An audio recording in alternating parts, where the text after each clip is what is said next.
स्थान मेवाड़ का वो अजेय दुर्ग जिसे भेदना दुश्मन के लिए नामुमकिन था। कुंभलगढ़। रात का दूसरा प्रहर बीत चुका था। हवाओं में एक अजीब सी खामोशी थी। मामादेव कुंड के किनारे भगवान एक लिंग जी की मूर्ति के सामने एक विशाल काया घुटनों के बल बैठी थी। वो इंसान जिसकी तलवार की चमक से मालवा और गुजरात के सुल्तान अपनी राजधानियां छोड़कर भाग जाते थे। वो इंसान जिसने राजपूताना की धरती पर चट्टानों का सीना चीरकर 32 किले खड़े कर दिए थे। वो आज अकेला था, निहत्था था और ध्यान में लीन था। उसे लगा कि वो सुरक्षित है। उसे लगा कि कुंभलगढ़ की दीवारें, जो चीन की दीवार के बाद दुनिया की सबसे लंबी दीवारें हैं, उसे बचा लेगी। लेकिन उसे नहीं पता था कि खतरा दीवार के बाहर नहीं, दीवार के अंदर था। खतरा दुश्मन की शक्ल में नहीं, बल्कि उसके अपने ही खून की शक्ल में उसके ठीक पीछे खड़ा था। एक हाथ हवा में लहराया, एक चमकती हुई तलवार नीचे आई और शिवलिंग पर जल चढ़ाने वाले हाथों से खून बहने लगा। वो कोई साधारण हत्या नहीं थी। वो मेवाड़ के इतिहास का सबसे बड़ा कलंक था, क्योंकि मारने वाला कोई मुगल या खिलजी नहीं था। मारने वाला उसका अपना सगा बेटा था। उदा। सत्ता, ताकत और गद्दी का लालच ये इंसान से क्या कुछ नहीं करवाता। आखिर क्यों जिस पिता ने उसे राजकुमार बनाया, उसी का सीना चीरते हुए उस बेटे के हाथ क्यों नहीं कांपे। आज कर्मा वॉल्ट की इस केस स्टडी में हम खोलेंगे इतिहास के उस पन्ने को जिसे अक्सर आंसुओं और खून के छींटों की वजह से पढ़ना मुश्किल हो जाता है। महाराणा कुंभा की हत्या का वो सच जो आपको अंदर तक झकझोर देगा। नमस्कार दोस्तों, कर्मा वॉल्ट में आपका स्वागत है। मैं हूं आपका सूत्रधार। आज हम बात कर रहे हैं मेवाड़ के उस सूर्य की जिसका अस्त होना शायद इतिहास की सबसे बड़ी त्रासदियों में से एक था। महाराणा कुंभा, कुंभकर्ण सिंह। जब भी हम मेवाड़ की बात करते हैं तो अक्सर महाराणा प्रताप या सांगा का नाम जुबां पर आता है, लेकिन इतिहासकारों और रक्षा विशेषज्ञों का मानना है कि अगर कुंभा नहीं होते तो शायद मेवाड़ का अस्तित्व ही नहीं होता। 1433 से 1468 तक का उनका शासनकाल, इसे मेवाड़ का स्वर्ण युग कहा जाता है। ये वो समय था जब मेवाड़ सिर्फ एक राज्य नहीं बल्कि एक साम्राज्य बन रहा था। कॉन्टेक्स्ट को ठीक से समझिए। कुंभा सिर्फ एक राजा नहीं थे, वो एक पॉलीमैथ थे, यानी एक ही समय पर एक महान योद्धा, एक अविश्वसनीय आर्किटेक्ट, एक संगीतकार और एक लेखक। आप जिस चित्तौड़गढ़ के विजय स्तंभ को देखते हैं वो कुंभा ने बनवाया था। जिस कुंभलगढ़ किले की दीवारें आज भी अंतरिक्ष से दिखाई देने का दावा करती हैं, उसे कुंभा ने डिजाइन करवाया था। लेकिन दोस्तों, कहानी ईंट और पत्थरों की नहीं है। कहानी है एक बाप और बेटे के रिश्ते की। सोचिए, एक पिता जो दिन रात युद्ध के मैदान में खून बहा रहा है ताकि उसका बेटा एक सुरक्षित और विशाल साम्राज्य पर राज कर सके, और दूसरी तरफ एक बेटा जो महलों में बैठा ये गिन रहा है कि उसका पिता कब मरेगा, कब वो बूढ़ा होगा और कब वो गद्दी खाली होगी। इस कहानी में हम 3 पहलुओं का विश्लेषण करेंगे। 1, कुंभा की महानता और उनका पागलपन। 2, उदा की मनोवैज्ञानिक स्थिति, साइकोलॉजी ऑफ ग्रीड। और 3, वो श्राप जो पितृहंता बनने के बाद उदा को झेलना पड़ा।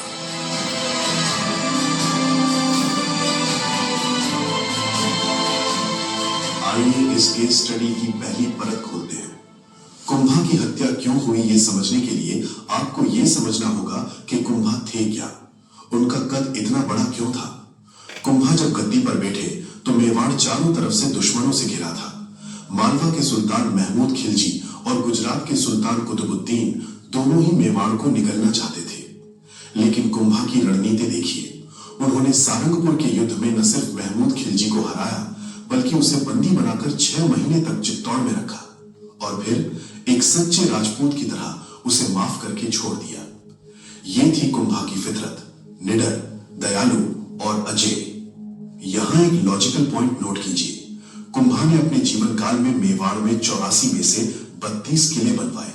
ये सिर्फ बिल्डिंग्स नहीं थी, ये मिलिट्री चेक पॉइंट्स थे। कुंभलगढ़ को देखिए, उसकी बनावट ऐसी है कि नीचे खड़े दुश्मन को ऊपर का कुछ नहीं दिखता, लेकिन ऊपर से मीलों दूर तक देखा जा सकता है। कुंभा एक विजनरी थे। वो जानते थे कि भविष्य में मुगलों या बाहरी ताकतों के हमले होंगे, इसलिए उन्होंने मेवाड़ को एक अभेद्य किले में बदल दिया था। सारी प्रजा उन्हें भगवान की तरह पूजती थी। दरबार में उनका सम्मान ऐसा था कि बड़े बड़े सामंत भी उनकी आंखों में आंखें डालकर बात नहीं करते थे। सब कुछ सही चल रहा था, लेकिन फिर समय का पहिया घूमा। कहते हैं इंसान को अगर कोई हरा सकता है तो वो खुद उसका शरीर या उसका अपना खून। उम्र के 50वें पड़ाव तक आते आते महाराणा कुंभा को एक रहस्यमय बीमारी ने जकड़ लिया। इतिहासकार इसे उन्माद रोग कहते हैं। आज की मेडिकल साइंस की नजर से देखें तो शायद ये सीवियर डिमेंशिया, शिज़ोफ्रेनिया या बाइपोलर डिसऑर्डर का कोई रूप रहा होगा। कल्पना कीजिए उस राजा की स्थिति की जो कल तक युद्ध के मैदान में बिजली की तरह दौड़ता था, आज वो अपनी ही महल के गलियारों में भटक रहा है। कभी कभी वो बहुत आक्रामक हो जाते, कभी एकदम शांत। उनका शरीर अभी भी वज्र जैसा था, लेकिन दिमाग साथ छोड़ रहा था। और यहीं से दरबार में कानाफूसी शुरू हुई। महाराणा अब राज करने लायक नहीं रहे। मेवाड़ को एक नए राजा की जरूरत है। ये बातें दीवारों से छनकर राजकुमार उदा यानी उदय सिंह प्रथम के कानों तक पहुंचने लगी। अब बात करते हैं उस विलन की जिसे इतिहास ने माफ नहीं किया, उदा। उदा कुंभा का सबसे बड़ा बेटा। नियम के अनुसार गद्दी उसी की थी, उसे बस इंतजार करना था। लेकिन लालच और महत्वाकांक्षा में एक बहुत बारीक फर्क होता है। उदा महत्वाकांक्षी नहीं था, वो लालची था। उदा की साइकोलॉजी को डिकोड करते हैं। उसे अपने पिता से इनसिक्योरिटी थी। कुंभा पागलपन के दौरों के बावजूद प्रजा के बीच लोकप्रिय थे। उदा को लगता था कि अगर कुंभा और 5-10 साल जिंदा रह गए तो शायद प्रजा या सामंत उसके छोटे भाई रायमल को राजा न बना दे, या शायद कुंभा अपनी सनक में किसी और को उत्तराधिकारी घोषित न कर दे। उदा के पास धैर्य नहीं था। उसे लगा कि पिता तो अब बूढ़े हो गए हैं, दिमाग भी काम नहीं कर रहा, फिर वो गद्दी पर क्यों बैठे हैं। ये वो सोच है जो आज भी हम कई बार कलयुग में देखते हैं, जायदाद के लिए बुजुर्गों को बोझ समझना। उदा उस टॉक्सिक माइंडसेट का सबसे पहला और सबसे भयानक एग्जाम्पल था। उसने दरबारियों को अपनी तरफ मिलाना शुरू किया, लेकिन कुंभा का खौफ इतना था कि कोई भी खुलकर बगावत करने को तैयार नहीं था। इसलिए उदा ने तय किया कि उसे यह काम अकेले और छिपकर करना होगा, एक कायर की तरह।